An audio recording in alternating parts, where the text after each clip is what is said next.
Skoreli Bezrat Hashem, Ozivu Gagoun, Mian Baïneman Israël, Bezrat Hashem, de Shirel, Esther, Bat Miriam, ainsi que de son Khatan, Rabbi Shalom.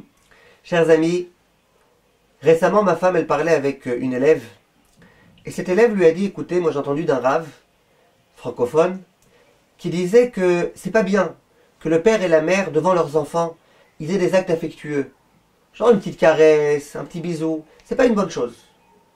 Et ce rave, il expliquait, il disait pourquoi c'est pas une bonne chose.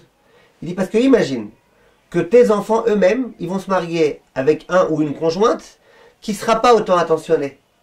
Et ben ils risquent d'être frustrés, regarde, papa il faisait des bisous à maman, moi mon mari me fait pas de bisous. Ils risquent d'être frustrés. Donc ne faites pas ça, à quoi ça sert? À quoi ça sert de frustrer vos enfants? À quoi ça sert de faire en sorte qu'ils risquent d'être frustrés?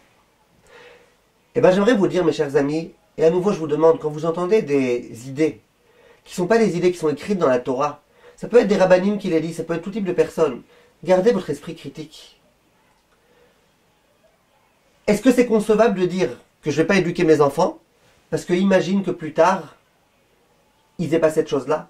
Le père, est-ce que ça vaut le coup qu'il n'étudie pas la Torah? Parce que imagine que la fille, elle se marie avec un homme qui va pas être sérieux dans son étude de Torah, elle va être malheureusement embêtée. Mais sûrement pas. Un mari, il offre des fleurs à sa femme. Chez tous les gdoléadors, c'était comme ça. Eh ben si elle, la pauvre, son mari, il lui offre pas de fleurs, eh ben c'est comme ça, elle devra faire avec. Elle devra apprendre. Est-ce que le mari doit dire exprès des gros mots à sa femme ou des insultes pour imaginer que son mari, à elle, il lui dise? Quel rapport? On a vu des choses pareilles. Chasvé shalom, nous on doit éduquer nos enfants. Au contraire, quand mon fils il verra que je dis bonjour à ma femme avec gentillesse, de façon chaleureuse, lui aussi dira bonjour à sa femme. Et quand mon fils il verra que j'embrasse ma femme, et ben lui aussi il embrassera sa femme.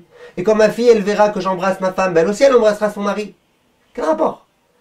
Alors tu vas fixer depuis le départ de te comporter de façon complètement anodine, de façon complètement basse, de peur que un jour, non.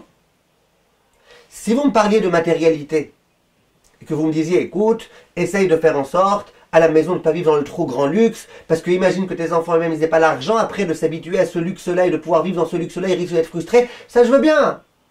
Parce que le luxe, eh ben, c'est quelque chose duquel tu peux te passer, si tu peux te passer.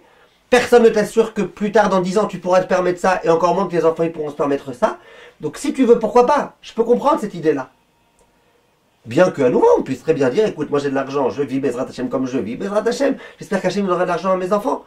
Mais je peux comprendre des gens qui diraient, moi j'ai pas envie de vivre dans un trop grand luxe, j'ai pas envie de prendre une femme de ménage toute la journée parce que, imagine que mes enfants ils puissent pas, ça je peux comprendre. Mais de dire, de ne pas parler gentiment à sa femme, de ne pas lui dire des mots affectueux, de ne pas lui dire chérie, de ne pas l'embrasser, on n'a jamais vu ça nulle part. Et au contraire, tous les grands Talmidei Chachamim, ils ont toujours fait en sorte d'inculquer à leurs enfants les valeurs. Et l'une des valeurs, c'est l'affection. Et bien cette valeur, ils ont essayé de l'enseigner à leurs enfants en vivant de cette façon-là. Kolto, mes chers amis.